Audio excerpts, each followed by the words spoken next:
Hello दोस्तों, Dalip Hindi short and classes में आपका हार्दिक स्वागत है।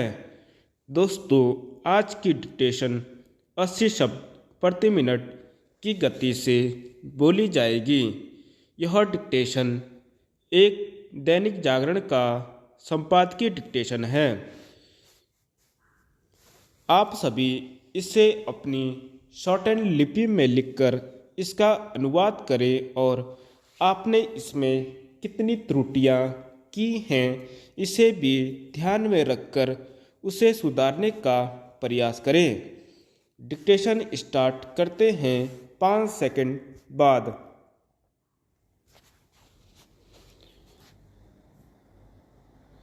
सुप्रीम कोर्ट की लक्ष्मण रेखा।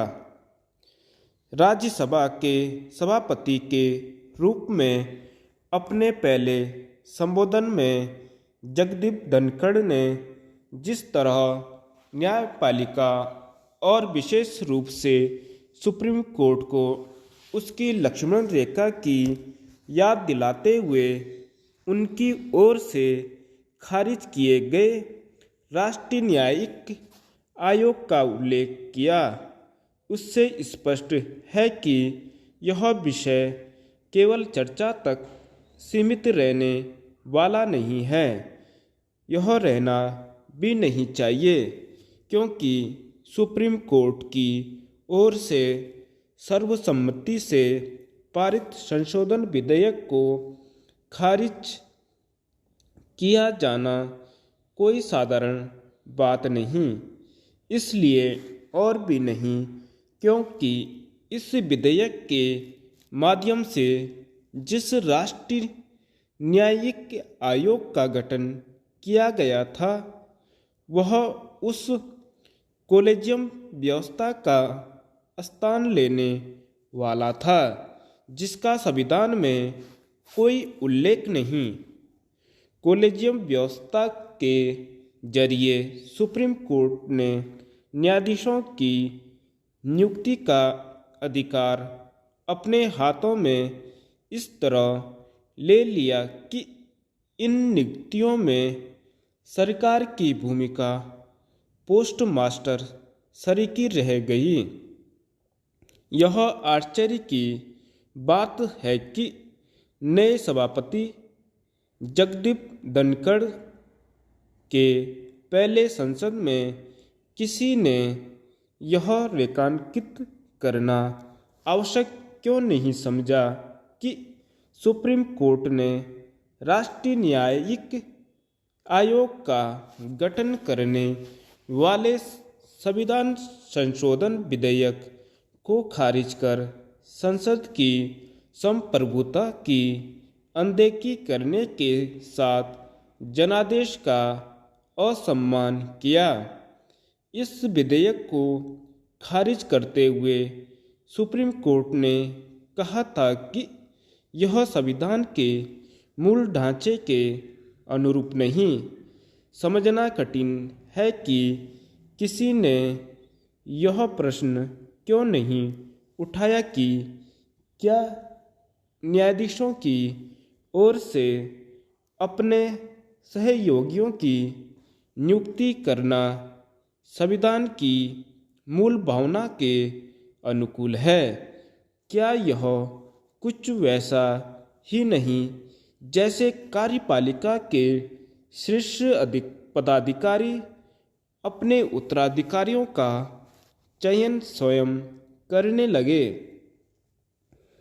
यह ठीक है कि समय समय पर कोलेजियम व्यवस्था पर सवाल उठते रहे और हाल में कानून मंत्री किरण रिजिजू ने कई अवसरों पर यह कहा कि यह व्यवस्था संविधान सम्मत नहीं, लेकिन क्या इतना ही पर्याप्त है? यह अच्छा हुआ कि जगदीप धनखड़ ने कोलेजियम व्यवस्था को लेकर पहले संसद के बाहर अपनी असहमति प्रकट की और अब संसद में देखना है कि अब सुप्रीम कोर्ट कॉलेजियम व्यवस्था में सुधार के लिए सक्रिय होता है या नहीं।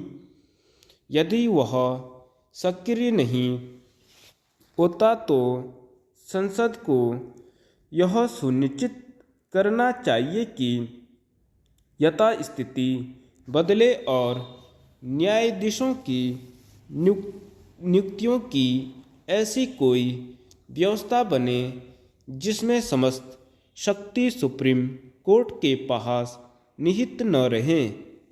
यह इसलिए होना चाहिए क्योंकि विश्व के किसी भी प्रमुख लोकतांत्रिक देश में न्यायाधीश ही न्यायाधीशों की नियुक्तियां नहीं करते।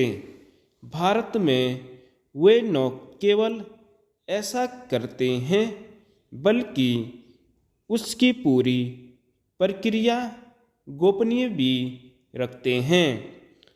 सुप्रीम कोर्ट के वर्तमान और पूर्व न्यायाधीश कुछ भी दावा करें, यह नहीं कहा जा सकता कि कॉलेजियम व्यवस्था के आकार लेने के बाद सुयोग्य न्यायाधीशों का ही चयन किया जा रहा है।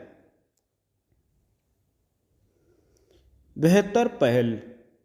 यदि हम परिवेश की स्वच्छता पर ध्यान केंद्रित कर लें तो पर्यावरण से जुड़ी तमाम समस्याओं का स्वयं ही समाधान हो जाएगा। इसे लेकर हर स्तर पर सजगता के साथ ही जिम्मेदारी का भाव होना जरूरी है। इस कड़ी में पर्यावरणीय दृष्टि से संवेदनशील उत्तराखंड में सरकार की ग्रामीण क्षेत्रों में ठोस एवं तरल अपशिष्ट के निस्तारण की पहल देर से उठाया गया सही कदम है। यह बेहतर इसलिए भी है कि शहरी क्षेत्रों की भांति गांवों में स्वच्छता को महत्व दिया जा सकेगा। यह किसी से छिपा नहीं है कि शहरी क्षेत्रों की भांति गांवों में बदली परिस्थितियों में प्लास्टिक, पॉलीथीन जनित कचरे के साथ अन्य कूड़ा कचरा भी बड़े पैमाने पर निकल रहा है।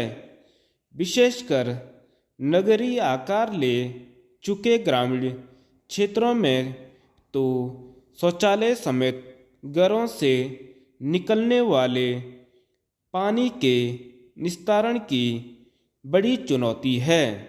उस पर पॉलीथीन कचरा वहाँ के पर्यावरण के लिए मुश्किलें खड़ी कर रहा है। इसे देखते हुए ऐसे कदम उठाने की जरूरत है जिससे ठोस एवं तरल अपशिष्ट का प्रभावी ढंग से निस्तारण होने के साथ ही इससे रोजगार के अवसर भी सृजित हों। प्रदेश की 7,791 ग्राम पंचायतों में ठोस एवं तरल अपशिष्ट के निस्तारण के लिए शुरू की जा रही कार्य योजना में इन्हीं बिंदुओं पर ध्यान केंद्रित किया गया है। केंद्र एवं राज्य वित्त से मिले अनुदान से तो पंचायतें इस दिशा में कदम उठाएगी ही, पंचायती राज विभाग भी उन्हें सहयोग करेगा।